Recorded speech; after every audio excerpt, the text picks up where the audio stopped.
No ar, programa O Poder da Palavra. O Poder da Palavra. Com a apresentação de Rodolfo Godoy.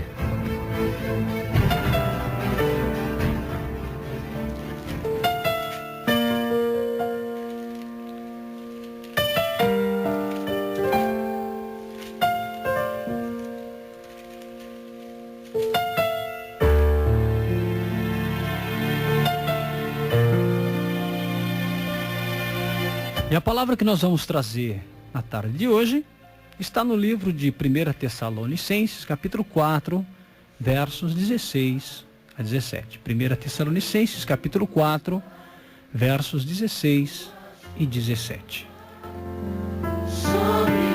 O texto diz o seguinte: porque o mesmo Senhor descerá do céu com alarido, e com voz de arcanjo, e com a trombeta de Deus. E os que morreram em Cristo ressuscitarão primeiro. Depois nós, os que ficamos vivos, seremos arrebatados juntamente com Ele nas nuvens, a encontrar o Senhor nos ares. E assim estaremos sempre com o Senhor. 1 Tessalonicenses, capítulo 4, versos 16 e 17. Abre as comportas do céu e vai chover, vai chover.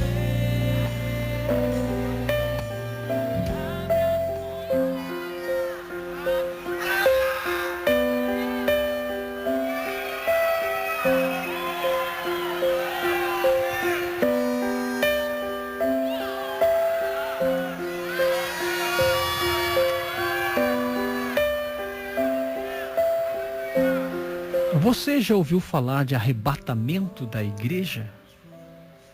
Pois é. Biblicamente é uma realidade. É um fato. É algo que está para acontecer. O termo arrebatamento deriva da palavra raptus em latim, que significa arrebatado rapidamente e com força. O termo latino raptus equivale a harpazo em grego, traduzido por arrebatado, no versículo 4, no capítulo 4, versos 17. Esse evento descrito aqui, também em 1 Coríntios 15, refere-se à ocasião em que a igreja do Senhor será arrebatada da terra para encontrar-se com Ele nos ares. O arrebatamento abrange apenas os salvos em Cristo. Então, querido, alguns acontecimentos, algumas coisas têm que acontecer biblicamente antes, instantes antes do arrebatamento. E arrebatamento é isso que eu já tentei traduzir para vocês, né? Então, instantes antes do arrebatamento, ao descer Cristo do céu para buscar a sua igreja, ocorrerá a ressurreição dos que morreram em Cristo. Então, você pode perguntar, e aqueles irmãos, aqueles que se converteram ao Senhor e faleceram, como é que fica? A Bíblia diz que eles ressuscitarão primeiro. É o que diz aqui no versículo 16. Os que morreram em Cristo. Olha as promessas que todo o fiel convertido espera no Senhor. Aquele que é obediente à sua palavra espera no Senhor. Ressuscitarão primeiro. É o que diz o texto no versículo 16. Vou ler novamente. Porque o mesmo Senhor descerá do céu com alarido e com voz de arcanjo e com a trombeta de Deus. E os que morreram em Cristo, está aí na sua Bíblia. E os que no 1 Tessalonicenses, capítulo 4, verso 16. E os que morreram em Cristo, só os que morreram em Cristo, ressuscitarão primeiro. Quem vai ressuscitar primeiro? Os que morreram em Cristo. Os que permaneceram fiéis até a morte e não desanimaram em Cristo Jesus. Não é? Isso que diz o texto. Não se trata, meu querido, da mesma ressurreição que vai ser dita depois lá em Apocalipse, no capítulo 20, versos 4. A qual somente ocorrerá depois de Cristo voltar à terra. julgar os ímpios e prender Satanás, como está escrito em Apocalipse capítulo 19, versos 11 e depois no capítulo 20, versos 3, ok? A ressurreição de Apocalipse capítulo 20, versos 4, tem a ver com os mártires da tribulação e possivelmente com os santos do Antigo Testamento. Olha aí a desenvoltura daquelas passagens que nós achamos complicadas na Bíblia, mas lendo pausadamente e detalhadamente, nós vamos entendendo que ainda haverá mártires, pessoas que vão até as últimas consequências, que vão realmente morrer por causa do Evangelho. Porque eu quero dizer uma coisa, meu querido, o Evangelho, ele incomoda. O Evangelho de Cristo não é bem-vindo nessa terra. Existe hoje uma confusão relacionada à palavra Evangelho, porque há muito Evangelho sendo anunciado por aí, que não é o Evangelho genuíno da Bíblia. É aquele Evangelho que é tudo tranquilo, tudo light, né? O Evangelho que tudo pode, o Evangelho que não há regras, o Evangelho que não há diretrizes. Então, este Evangelho não é o de Jesus. O Evangelho de Jesus, ele incomoda. O Evangelho de Jesus nos chama a atenção para com esse mundo. O Evangelho de Jesus, ele nos desperta para não vivermos conforme os preceitos desse mundo.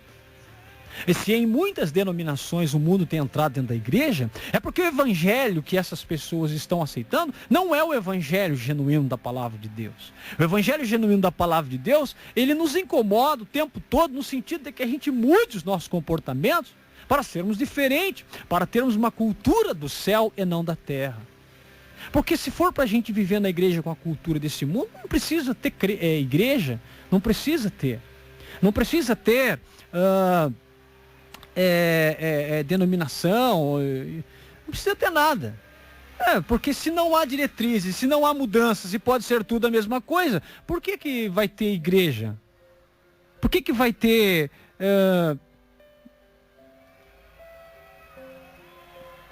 certos ensinamentos doutrinários? Não. Se não há necessidade de mudança, então todas essas coisas que acontecem a nível de mudança é tempo perdido.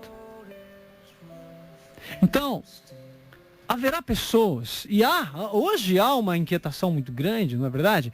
Hoje há uma inquietação muito grande no que diz respeito ao Evangelho. Qual Evangelho devo seguir? Ué, Rodolfo, mas existem dois evangelhos? Olha, a Bíblia diz que existem falsos profetas. Falsos profetas anunciam falsas verdades, né? Ou seja, coisas falsas, mentiras. Anunciam mentiras como se fosse verdade, usando até mesmo a palavra de Deus. Então, há muita coisa errada que se traz a palavra de Deus, mas as interpretações são equivocadas. E acabam se separando do Evangelho genuíno de Jesus. Não sei se você está entendendo, meu querido, mas o que eu estou querendo te dizer é que se você realmente tem uma fé em Cristo, algumas coisas precisam ser levadas em consideração. Algumas coisas são sim relevantes e não irrelevantes. Ou seja, o Evangelho nos convida a mudanças. O Evangelho nos convida a vivermos uma cultura que é descrita na palavra do Senhor. E é diferente do nosso tempo, das coisas do nosso tempo. Então, nós estamos vivendo um tempo realmente difícil. Se você frequenta alguma denominação, seja ela mais nova ou seja ela secular, você vai perceber que há uma distância muito grande daquilo que se vive hoje dentro desses lugares e daquilo que a Bíblia descreve como igreja dos primeiros cristãos. Não há dúvida disso. Eu não tenho dúvida nenhuma em dizer para você que realmente os que forem e que colocarem as suas vidas debaixo dos preceitos de Deus serão perseguidos.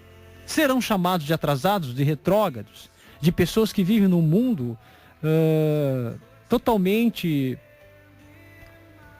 atrasado, se você quiser viver isto. Então a Bíblia está dizendo de uma ressurreição que tem a ver com os mártires da tribulação. Lá em Apocalipse, capítulo 20, verso 6.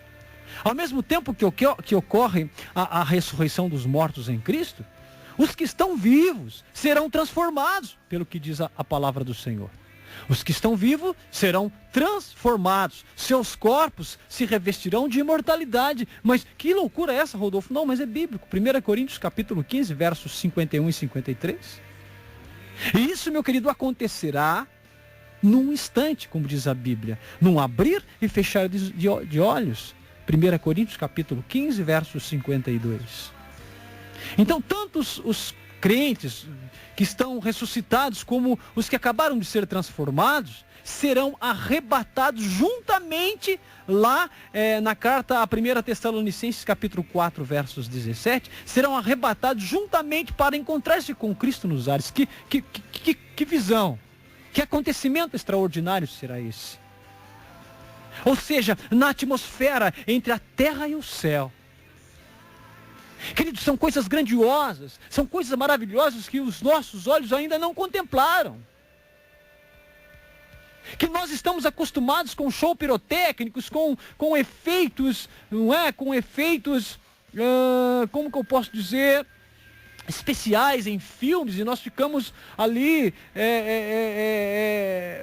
extasiados com tamanha beleza que esses grandes profissionais da mídia conseguem transmitir através das telas, e a gente muitas vezes fica impressionado, e eles ganham prêmios e são premiados por tamanha perfeição em suas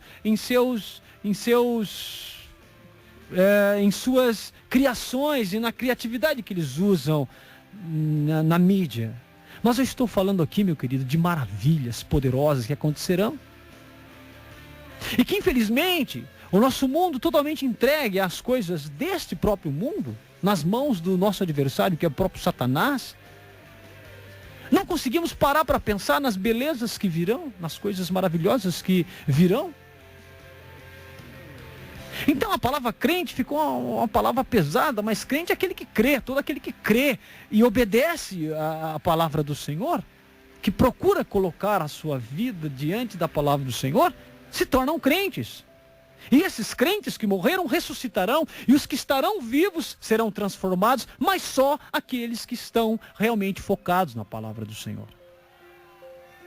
Mas será que isso vai acontecer, querido? Caminha. Meu amado, minha amada, caminha. A fé é justamente acreditar em coisas que a gente ainda não vê, em verdades que nós não vemos. Não espere para comprovar, vá caminhando pela fé. Não espere, esse mundo está de mal a pior, meu querido. As coisas que têm acontecido nunca aconteceram. Nunca.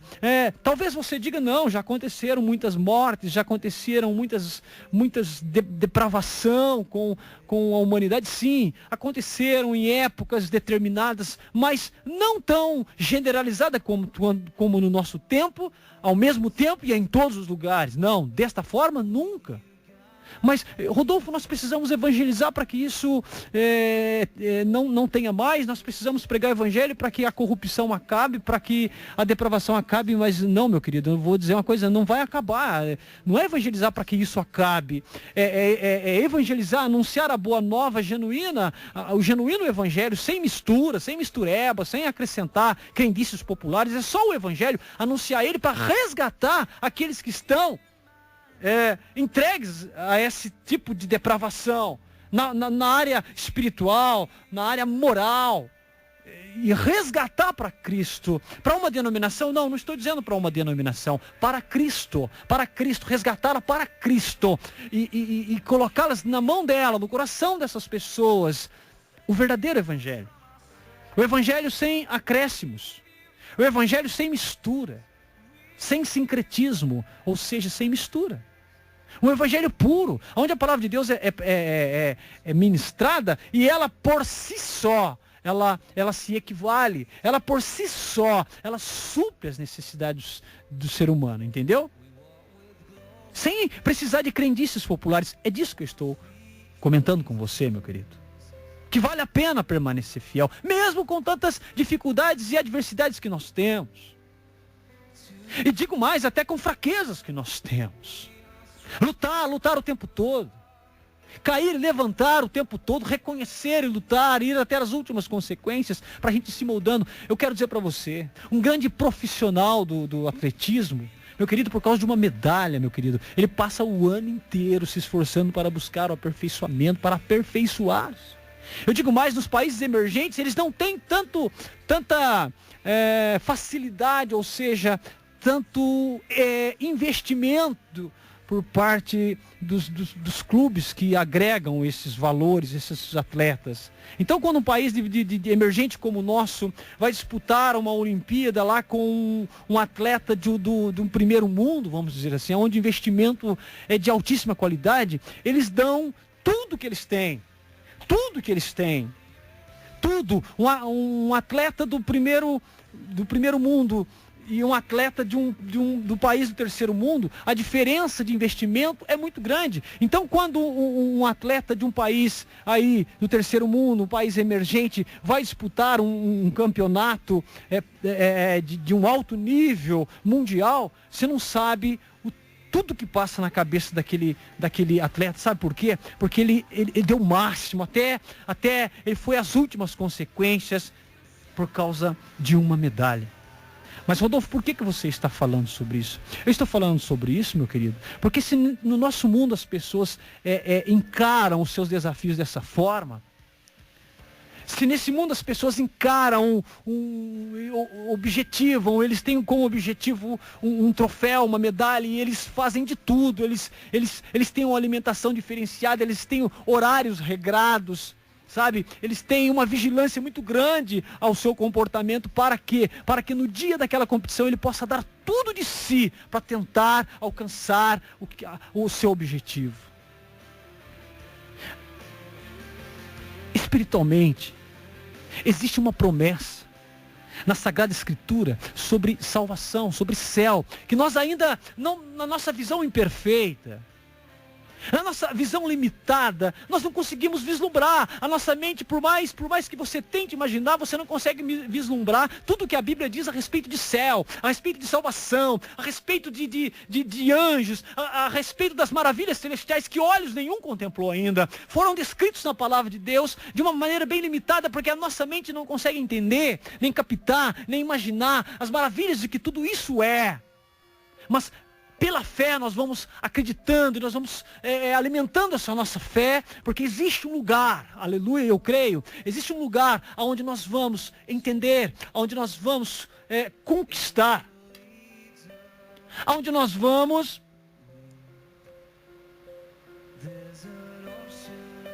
tomar posse, eu posso dizer assim, se formos perseverantes, se permanecermos até o fim. O Evangelho é tão paradoxal. Ele não se contraria, mas ele é paradoxal, existe paradoxo. A Bíblia fala que você é salvo de graça, ao mesmo tempo ela fala para você renunciar. A Bíblia fala que você é salvo de graça, ao mesmo tempo ela fala para você lutar.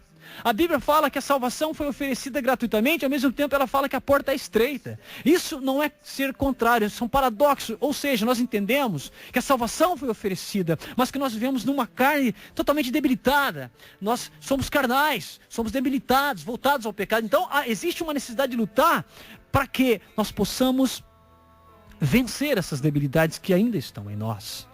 Como diz aqui, onde eu li, onde nossos corpos serão transformados, ou seja, ainda não são. Nós precisamos estar determinados para que quando esse dia chegar, eu não seja esquecido pelo Senhor. Então, após o arrebatamento entre os que estão vivos e os que ressuscitaram e estavam em Cristo, estarão literalmente unidos com Cristo, levados à casa do Pai no céu. Veja lá o Evangelho de João, capítulo 14, versos 2 e 3. E reunidos aos queridos que tinham morrido, estarão livres das aflições, estarão livres de toda perseguição e opressão, de todo domínio de pecado. Meu querido, eu estou falando de domínio de pecado, que nós estamos sujeitos a essas debilidades, fraquezas todas, pecados, imundícia, nós estamos. Que o único jeito da gente se ver destas promessas é a gente aceitar a Cristo na nossa vida. É a única forma. Por isso ele é chamado de advogado, aquele que advoga. Por isso ele é chamado de cordeiro, quando no Antigo Testamento o cordeiro era sacrificado em prol para pagar os pecados. Agora esse é o Cordeiro de Deus, Jesus Cristo.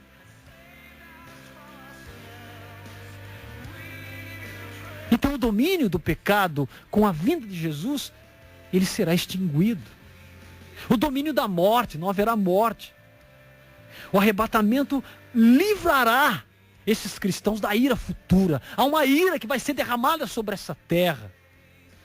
Olha, até a pessoa incrédula, mas que teve uma boa educação, você vai me entender. Existem pessoas nesse mundo que não creem, que não querem saber de uma vida em Cristo, mas que tiveram uma boa educação. Até essas pessoas incrédulas, mas que tiveram boa educação, bons pais, que o educaram como respeitar as pessoas, como respeitar o outro. Elas estão assustadas. Veja, eu estou falando de pessoas incrédulas, elas estão assustadas com a tamanha da depravação que o nosso mundo está vivendo. Uma pessoa que tem uma boa educação, com pais, sabe aqueles pais antigamente que educavam a respeitar o outro, a respeitar a outra. Essas pessoas que tiveram boa educação, e eu digo para você, ainda existem pessoas assim, elas estão assustadas com a tamanha depravação que o mundo está vivendo, está passando. Agora eu te pergunto, tá bom? Não, o cenário está um cenário caótico. Mas é esse cenário, pelo menos é isso que a Bíblia diz, que esse seria o cenário que antecederia a volta de Jesus.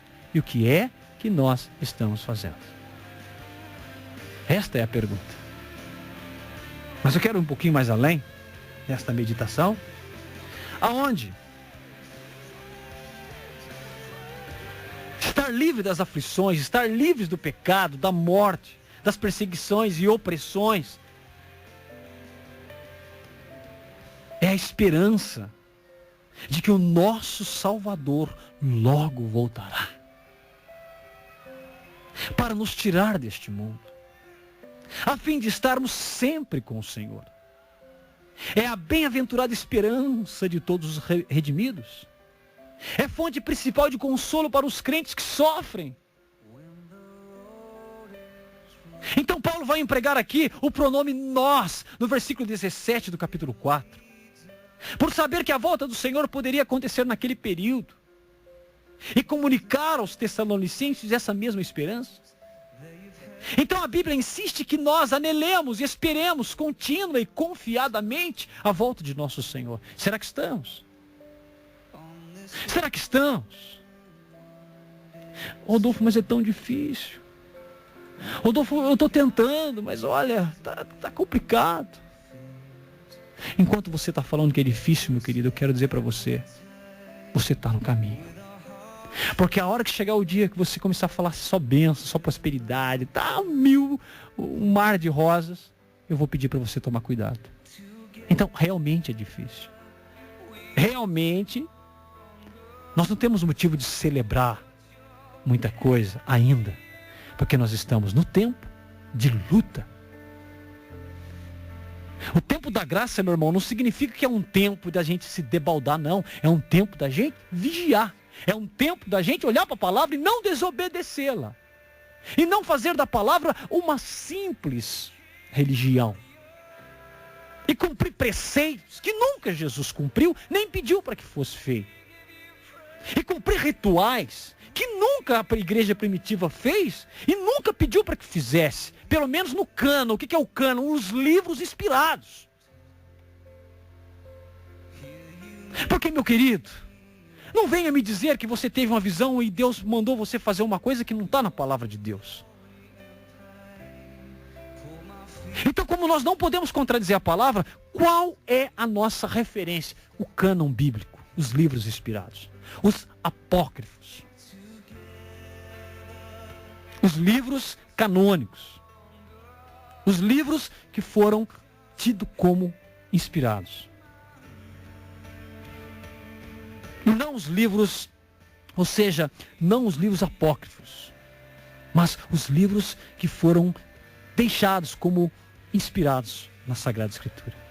Porque a palavra não pode contradizer. Se existe algum livro na sua Bíblia que vai contrariar, se a salvação ela é oferecida aos vivos, então aos mortos ela não pode ser oferecida. E se existe algum livro na sua Bíblia que diz que pode ser oferecido aos mortos, então esse livro não é inspirado. E existem muitos livros que não são inspirados. A referência é a palavra. Para que essas promessas se cumpram, arrebatamento, ressurreição dos que morreram em Cristo, o nosso alvo, vamos dizer assim, é a Bíblia. O nosso alvo é a Sagrada Escritura, meu querido. E não pode ser diferente. Não pode ser outra coisa que não seja a Sagrada Escritura. Será que é difícil para a gente entender? Será que quando nós negamos a palavra e achamos estar obedecendo a Deus, nós ignoramos o que Jesus falou? Pronto, Jesus vai dizer, ninguém subiu ao céu a não ser aquele que desceu do céu. É isso que a Bíblia diz. A Bíblia não diz nada além disso. Mas nós temos um documento que afirma, não, nós não temos um documento canônico inspirado que não seja a palavra do Senhor. Tudo que contradiz o que Jesus diz, querido, não pode ser tido como válido. Não vai dar céu, não vai dar nem arrebatamento e nem ressurreição. Qual é o nosso medo? A quem nós queremos agradar de fato? Porque aqui não estamos tratando de emoção. Eu senti a presença do Senhor. Eu senti um toque, um arrepio, é Deus falando comigo. Eu estou sentindo aqui a presença do Senhor. Eu não estou falando de emoção, querido, estou falando de Bíblia. De que adianta sentir um monte de sensações, se na hora de colocar em prática os ensinamentos de Cristo, eu dou ouvido a preceitos humanos. Eu faço da Bíblia um ritual religioso. É disso que eu estou dizendo. Não vai haver arrebatamento para quem vive dessa forma. Enquanto nós estamos na ignorância da palavra, Deus nos olha de uma forma. Mas quando nós estamos com a Bíblia na mão, lendo todo dia, anunciando todo dia, mas aplicando de maneira errada, eu estou ignorando o próprio Deus. Deus vai voltar. Mais cedo ou mais tarde ele retornará. Isso é fato. Quem está na igreja, querido, mas não abandona o pecado e o mal, sendo assim fiel a Cristo, mesmo estando dentro da igreja, será deixado. Vai ficar aqui no arrebatamento. Não, mas não vai. Os tais ficarão neste mundo e farão parte da igreja apóstata, a igreja que se afastou do evangelho. Igreja, meu querido, esquece as placas. A igreja que somos nós. Ficaremos aqui com todas as nossas pregações. As evidências do cristão não é o que ele faz. E eu provo isso pela palavra de Deus. Muitos dirão, eu fiz, e os milagres que fizemos. E as curas que fizemos, as pregações que fizemos. E os hinos que ministramos. E os grupos de oração que nós ficaram fervorosos na minha vida. É isso, Jesus, eu fiz, eu aconteci, eu anunciei para os quatro cantos. E assim muitos dirão, e ele vai dizer, apartai-vos de mim. Não vos conheço. Estavam dentro das igrejas. Tem muita gente, indivíduo, dentro de igreja, mas não saem do pecado. Não abandonam o mal. Hoje, quantos entrarão nas igrejas?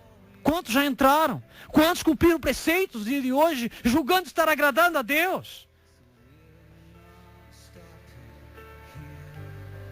Interessante que Paulo dava muitas cartas doutrinárias para doutrinar as comunidades que ele fundava em nome de Jesus. Mas hoje não há.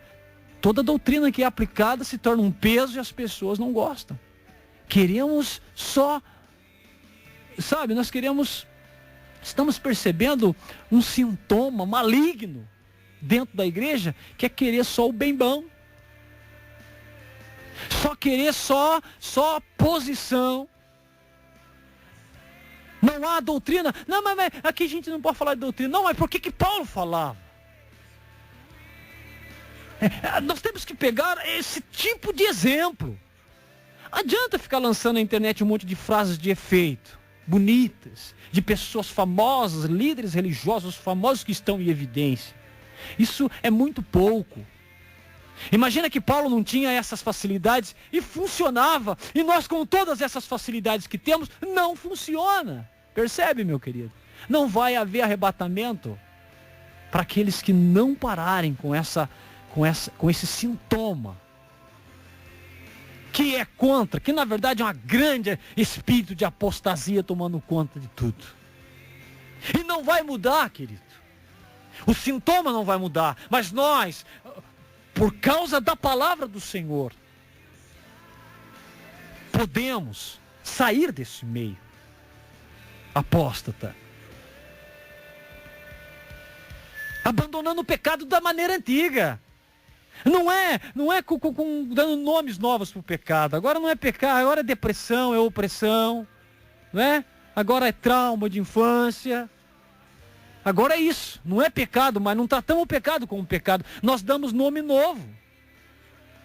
São problemas psicológicos, são traumas da infância. É síndrome disso e síndrome daquilo. Não tratamos o pecado como pecado. Por isso não há salvação, por isso não há libertação, por isso não há mais regeneração. Poucos conseguem entender.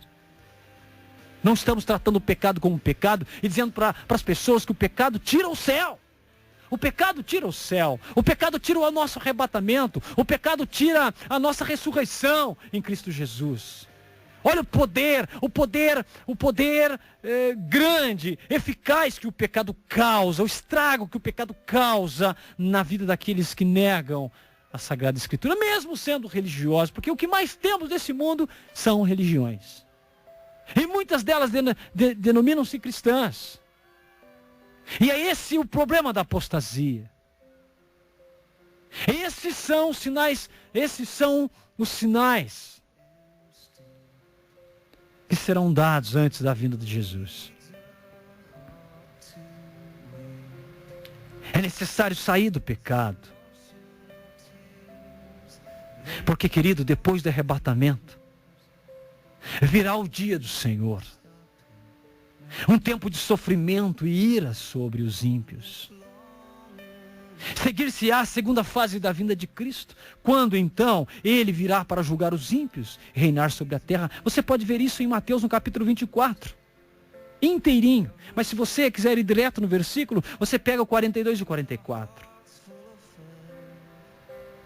A segunda fase da vinda de Cristo será um dia de sofrimento, um tempo de sofrimento e de ira sobre os ímpios. Não pense que o ímpio é aquele que está negando a Cristo. Não pense que o ímpio é aquele que está matando. Não pense que o ímpio é aquele que está no presídio. Não pense que o ímpio é aquele que está na boca de droga. O ímpio é todo aquele que lê a palavra e ignora a palavra. O ímpio também é aquele que ministra a palavra, mas não aplica a palavra. O ímpio também é aquele que defende com unhas e dentes a sua religião, mas ignora os preceitos da Sagrada Escritura e os mandamentos de Jesus. Este é o ímpio também. Há um grande engano do discernimento de achar que o ímpio é aquele que matou. O ímpio é aquele que está na prostituição. O ímpio é aquele que abriu uma boca de fumo. O ímpio é aquele que está na sarjeta. O ímpio é aquele que está na orgia sexual desse mundo. O ímpio também é aquele que está na igreja. É aquele que se anda com aparência de cristão. É aquele que fala de Cristo o tempo todo. É aquele que ouve, que canta, que ministra. Também é o ímpio, quando não se aplica aquilo que ele está lendo. Ou quando ele distorce. Quando ele lê uma coisa, mas ele aplica de forma errada. E cria daquela mentira uma verdade. E por ela, ele vive a vida dele. ignorando a Sagrada Escritura. Porque uma coisa, meu irmão, para encerrar, é você ter antipatia por um servo de Deus. Esse servo de Deus é ignorante, esse servo de Deus é radical, esse servo de Deus só causa problema, esse servo de Deus é crítico, esse servo de Deus, ele julga as pessoas. Então quando você vê um servo de Deus, você automaticamente, você não consegue abrir os seus olhos, os seus ouvidos espirituais para a mensagem do Senhor, porque você olha para o servo de Deus e o condena, com todos esses adjetivos que eu trouxe aqui. E consequentemente, você fica indisposto para seguir a Bíblia. E mais, muitos outros, o Espírito Santo está falando o tempo todo, larga disso, está errado, não está na Bíblia, não é assim que eu ensinei. Mas o respeito humano que ele ganhou das pessoas, o conhecimento que as pessoas têm dele, o faz ignorar mais uma vez a palavra de Deus para poder continuar com as suas amizades religiosas. E assim, o Evangelho vai sendo desacreditado, porque não influencia mais você. Ah, mas eu sou bom, não fumo, amo as pessoas, faço campanha do quilo, levo comida para as pessoas que vivem na rua, nós perdoamos as pessoas. E começa a tratar o Evangelho de maneira humana, fazer o bem para as pessoas. Porque o Evangelho, ele tem essa dimensão humana, mas quem te disse que ele não tem a dimensão espiritual? Ah, as duas é a mesma coisa. Não, elas se fundem, mas não é a mesma coisa. Porque primeiro vem do alto ensinamento, influencia as nossas vidas e aquilo vai tomando uma proporção para atingir o outro. Mas nunca o Evangelho permitiu que ele fosse descaracterizado para também fazer o bem ao outro. Se o teu Evangelho ele ficou descaracterizado só para agradar o outro, não é o Evangelho de Cristo. Porque o Evangelho de Cristo, pelo menos o que a Bíblia diz, ele vinha do céu. Ele não agradava a carne do outro. Quando a pessoa estava na carnalidade, aquele Evangelho ela para o carnal, era a coisa mais horrível que existia. E ele só se conformava quando ele largava de ser escravo da carne. E aí o Evangelho fazia bem para ele. Caso contrário, o Evangelho seria mal-vindo àquela vida. E querido, você quer ser arrebatado? Você espera o arrebatamento da igreja? Eu espero, não estou falando de esperar no tempo, mas de esperar no sentido de que a minha e a sua vida comece a entrar em conforme com a palavra de Deus. Porque daí o arrebatamento pode acontecer a qualquer momento. Não é esperar contar o tempo no relógio, não é esse tempo. Eu estou falando de esperar no sentido de estar preparado para a vinda do Senhor. Que esta mensagem fale conosco. Que essa mensagem influencia a nossa vida. Porque hoje nós ainda temos esta oportunidade. Mas nem sempre será assim. Vai chegar um dia que isso vai ser mudado. Confia no Senhor. Espera nele. E Ele visitará a sua vida. Eu creio. Em nome de Jesus. Amém. Every step that we take.